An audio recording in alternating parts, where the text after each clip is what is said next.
Okay, our final presentation this evening, I'd like to welcome Professor Charles Feldman. Professor Charles Feldman is currently an Emeritus Professor in the Department of Internal Medicine, Faculty of Health Sciences and Wits University from Johannesburg, and recently appointed as an Honorary Consultant at Monash Health in Melbourne. Professor Feldman is going to talk to us about RSV vaccines in older Australians now. So we're changing age spectrum, talking about current opinions and where to now. Thank you, Charles.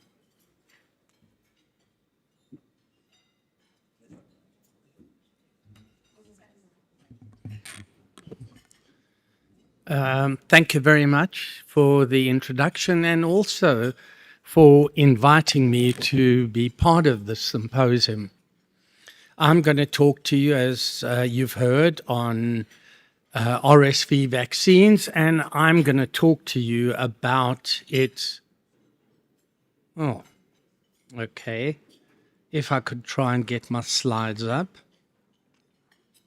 I'm going to talk to you about RSV vaccines in adults as opposed to what's happening in children. Thanks. I have some declarations of interest, and it really relates to my passionate interest in vaccination, particularly adult vaccination. So if you look back, we'll start looking back first into the history of RSV itself. It was first recognized in 1957 as what was called the chimpanzee coryza virus. And then the following year, it was recognized to cause a respiratory tract infection in a child. The first vaccines and the first monoclonal antibodies came out a number of years ago. The first vaccine, 60 years ago or so, but it has been a very long way going forward to get a vaccine as effective as the current vaccines are for use in adults. So this has really been a long hop. I think many of you are familiar with what the RSV genome and the variant structure looks like. It's a single, a negative sense, single-stranded RNA virus, and it's got surface projections, much like other viruses, such as influenza and others. And those two projections I'm showing are the G protein and the F protein. G protein is important for attachment and F protein for fusion. And so it became logical that antibody development, or the use of monoclonals, as well as vaccination strategies focused on the fusion protein, and particularly the fusion protein exists in a pre-fusion and post-fusion form in the pre-fusion mode. And what I'm going to tell you, and why I'm telling you all of this, which I'm sure you're all aware of, is that future developments are going to potentially focus away from the F protein. And I saw an article, editorial, just the other day, which came out and said, you know, move on from the F protein. And you've seen this from the previous speaker, looking at the different binding sites for the various monoclonal antibodies in there. And there's always the question, well, how important is RSV in adults?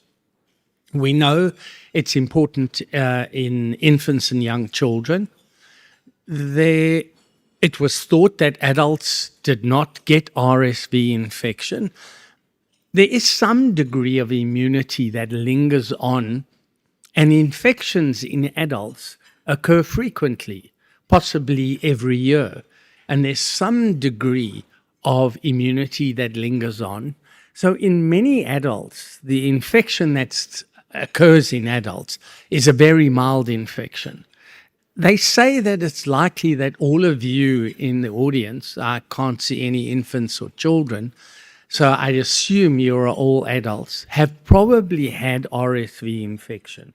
Many of you probably thought it was a bit of a cold rather than anything else. But of course, you never got tested. And that was always the problem. The initial descriptions in adults were in frail individuals in long-term care facilities, and the infection was usually mild to moderate. So why have we not appreciated the occurrence of infections in adults? And that's primarily because we never tested for them. Why didn't we test for them?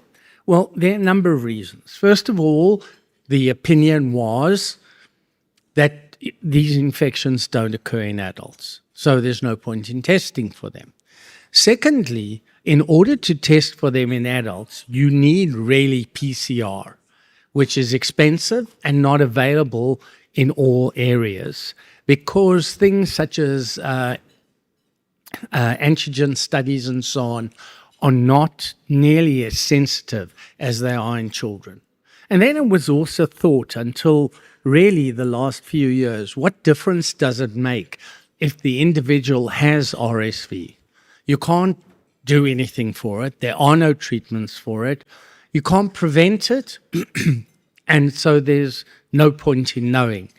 And of course, subsequently things changed when they started realizing that RSV certainly does occur in adults and can be a very serious illness.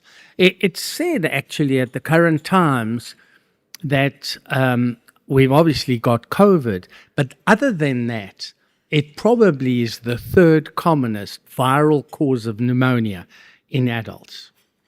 So we now recognize that RSV has a lifelong burden of disease in humans.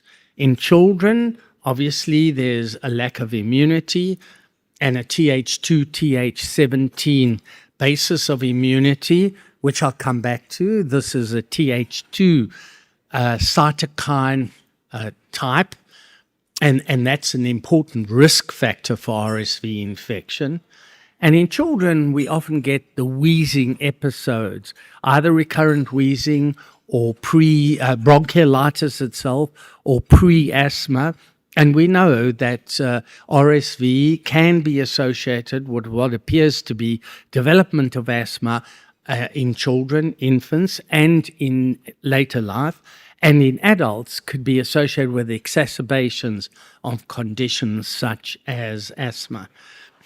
But of course, in the middle years of life, I'm not talking about middle age, adequate immunity develops, so infections are less of a problem. But as adults get older, there is immunosenescence of the immune system, and once again, infections become common. So what's the issue in adults? The issue is immunosenescence and inflammaging. Immunosenescence is a general decline in the function of the immune system. I don't like using the word dysfunction. It's not a dysfunction. It's more an overuse that has occurred with the immune system.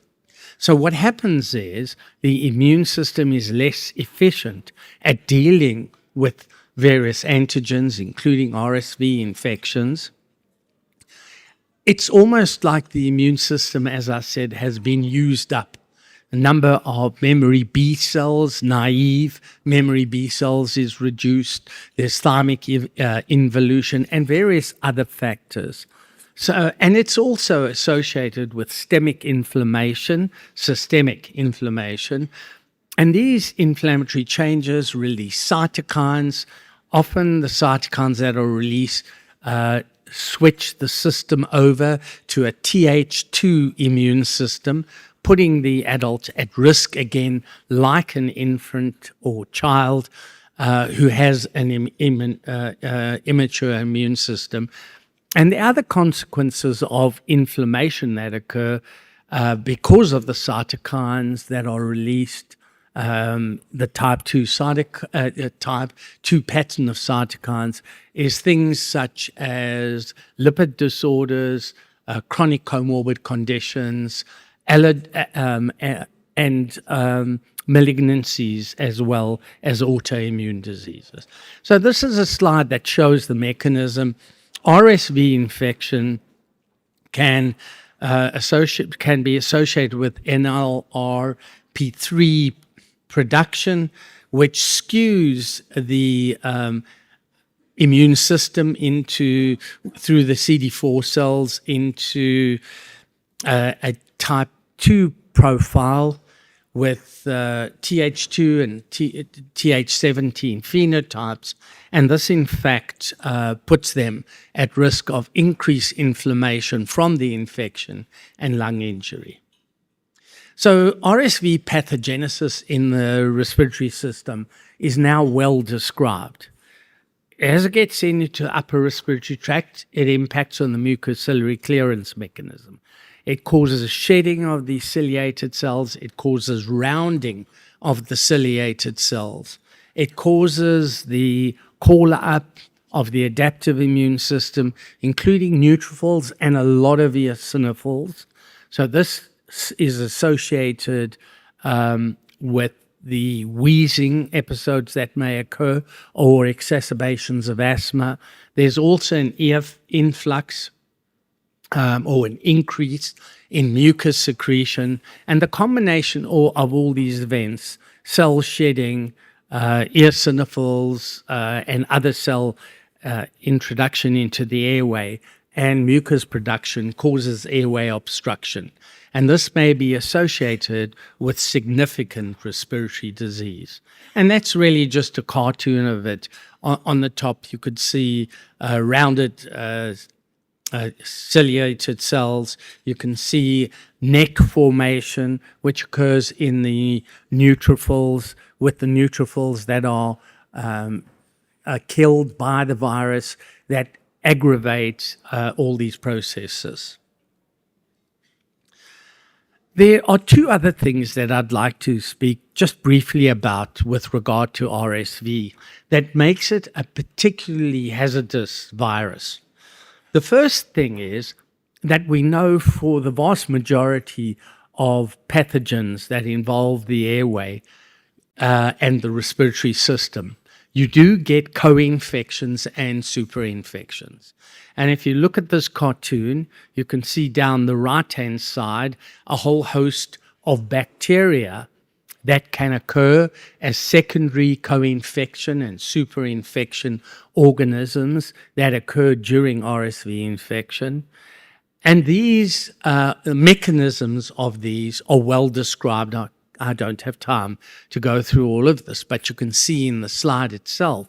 You'll be seeing the slides at a later stage once they're presented to you. The mechanisms of each of these co-infecting pathogens is well described. You can also see on the left-hand side is viral infections. So infections with bacteria, co-infections with viruses, co-infection with other pathogens, like occurs with influenza, or the pneumococcus, or COVID, or any other pathogen that involves the airway, is a common issue.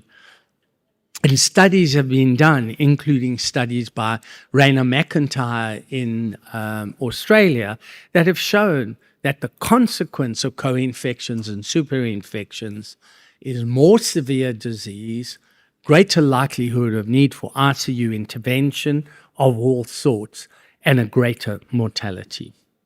And here's just one study looking at the outcome of bacterial and infections and co-infections. And if you look at the bacterial pathogens, they are exactly the same as what we've talked about. Commonly, pneumococcal infections, like influenza, as you know, but a whole host of other pathogens as well. And the important issue for a study that was done recently is that RSV bacterial co-infections is associated with a higher mortality. And the problem about this is therefore people rush to give patients who appear to have or have been diagnosed as having RSV infections give them antibiotics because of knowledge of these co-infections and superinfections. And that not only puts the issue at a greater risk of drug-resistant co-infections, but also is a step against antimicrobial stewardship initiatives. Second thing, and I've spoken to a number of you now in the audience who've talked to me about this, and this is an area of my current interest and research, which I hope to continue in Australia, and this is the occurrence of cardiovascular events in patients with RSV infection. Now, this is the same story about cardiovascular events in influenza, pneumococcus, in fact, COVID, whatever infection you talk about.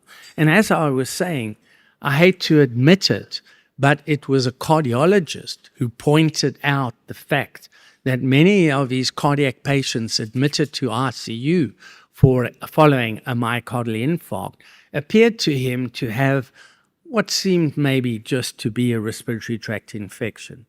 But it's such an important issue recognized these days that the cardiac societies nationally and internationally have come out with a statement that vaccination is as important a cardioprotective initiation as maybe statins and other cardiac protective mechanisms that we've all become familiar with. And the protection may be at the level of, say, a statin in prevention. So these are all important issues, and this is just a study which I won't go into detail, looking at cases, outcome of vaccination. In the one slide, it's just RSV, vaccinated or not. In the other study, looking at influenza and the degree of cardiac complications which we've known about in influenza for a long, long period of time are as severe as those of RSV. And the cardiac events you get are a whole range, as you can see. They come from MACE, which is a combination of a whole host of cardiac events. They include cardiac arrhythmias, cardiac failure, and acute myocardial infarct. So what can we do now to stop all of this occurring? Well, this is the current recommendations for RSV prevention in Australia. You probably have all seen this. So this is the colored poster that appeared, I think, sometime last year because mistakes had been made in what was administered to who. And I think many of you will be aware of that. I think there were around 25 or so initial cases. Some of the monoclonal antibodies were given to adults. Some of the vaccines were given to children, neither of which should occur. Some of the vaccine that is appropriate for use in pregnant women is the Pfizer one. And of course, the one that now is paid for in the government service here in Australia is in fact the other one, the GSK. Not that that's a problem if you use the Pfizer or GSK in adults, except if they are pregnant, the individuals, because both of them have very good and very similar efficacy. The difference in the choice of funding of one rather than the other, I believe, was simply related to cost issues. Okay, so now I needed to look up, well, where to from now? So where do we go? Continuous research is necessary. We need to address gaps in understanding the immunopathogenesis. And this is very important. We know a lot about it, but we don't know everything. And why is that important? Because it's important to know how the RSV viruses cause disease and so on, because the way to stop it, prevent it, or treat it is to understand the immunopathogenesis. We need to know the virus's evolution, and of course, we need to talk about long-term immunity. We need to develop novel antiviral therapies. I'm sure you're all aware of ribavirin, which is used particularly in cases with malignancy and so on, but it's not a first-line mainstream antiviral to treat those who already have infection for whatever reason. And it's important that we understand pathogenesis to define which antivirals could be used. We need new vaccines. I'll show you a cartoon of some of the vaccines, but there are new messenger RNA vaccines. There are new nanoparticle-based therapies. There are new generation monoclonals.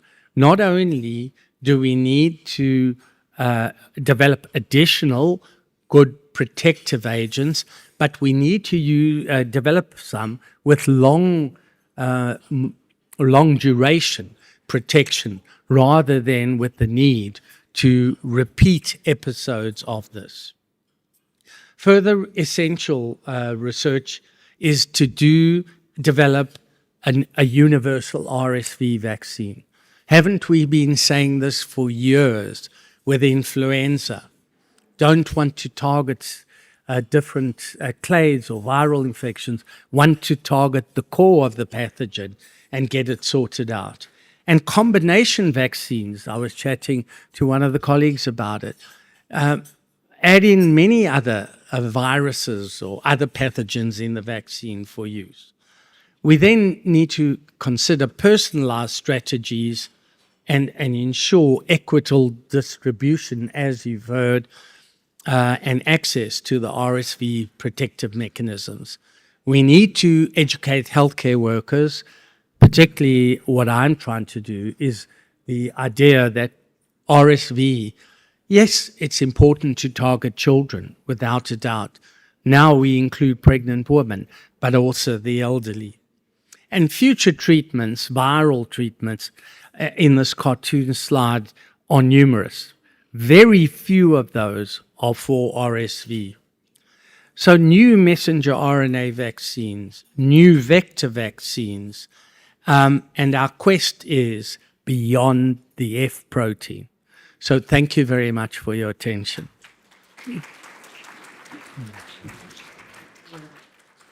Thank you, Charles. While we're waiting for some questions from the floor, I do have a question online in the older adult space. The question is around the duration of protection and immunity from natural infection. And if an older adult has had an infection with RSV disease, what is the time delay recommended before giving an RSV vaccine? That's a very good question. The question of how long immunity lasts is a whole long discussion on its own. There's no doubt that there is some immunity that develops to an acute infection in adults.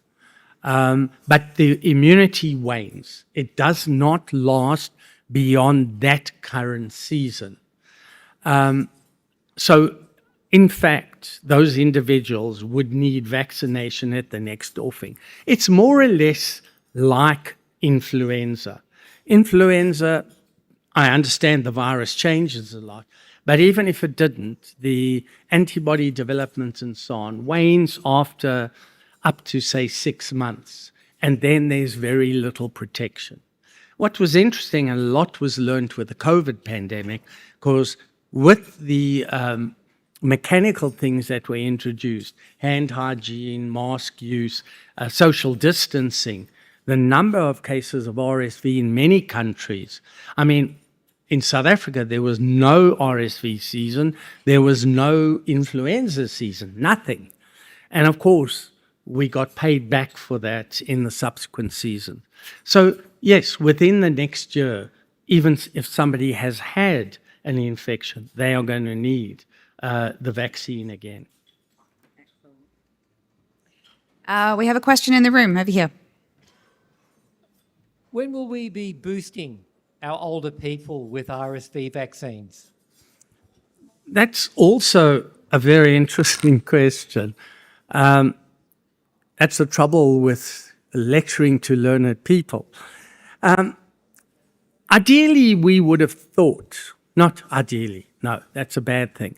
we would have thought that the vaccines, for example, that we are given would only last that one season. Because like other viruses, RSV does change. And so you would expect a degree of protection from the vaccine to wane as well. And like influenza, we'd need to give a vaccine again the next year. But that's not what's happening. It seems both vaccines that are available here in Australia, the GSK and the Pfizer, are showing protection, although it is waning to some extent, showing adequate protection out to 2 to 3 years. So when are we going to reach a level at which we need vaccination again? And why is that happening if this is a virus like other viruses and changing? And I think that's some of the things we need to learn. I asked a scientist working in one of the pharmaceutical companies this exact question. And the answer is it's uncertain. But clearly vaccination is associated with a more prolonged protection than natural infection is, which happens in some infections. And I think this is one of the things for the future, to learn why we still have protection even though the virus changes, and how can we prolong this protection to make it lifelong. So I can't answer your question. One really quick one from Peter. Thank you, Charles. We had a discussion today in the immunisation sort of social sciences session around encouraging adults to get vaccinated. What about reducing the risk of acute cardiac and other thromboembolic events and stroke by giving an RSV vaccine? Is that something you discuss with your patients? Yeah, if I understand what you're asking, if you have got a cardiac patient, should you give them vaccination? Is that what you're asking? Yes, but also if a vaccine can reduce the risk of having a cardiac arrhythmia or a heart attack or a stroke, that would be something that would probably encourage people to get it rather than just necessarily preventing an RSV infection. Yeah. I mean, there's very good evidence. There are individuals who are researching it. One of them, a cardiologist, came out to Australia last year. I was pleased to be invited to a round table where he presented the data. There is very good evidence that giving influenza decreases cardiac events, that giving pneumococcal vaccine decreases cardiac events. Less evidence with pneumococcal, more so with influenza. And now we are getting evidence that giving RSV vaccine is associated with decreased cardiac events. So in individuals with at risk of cardiovascular disorders, but even in elderly, because the older you get, the greater your risk, the cardiologists are now taking that on board as a dedicated mechanism of cardioprotection, like lipids and so on. So they're talking about vaccination as a cardioprotective strategy. I hope that answers your question, but it is that important. Excellent. Thank you very much, Charles. Please join me in thanking. Thank you.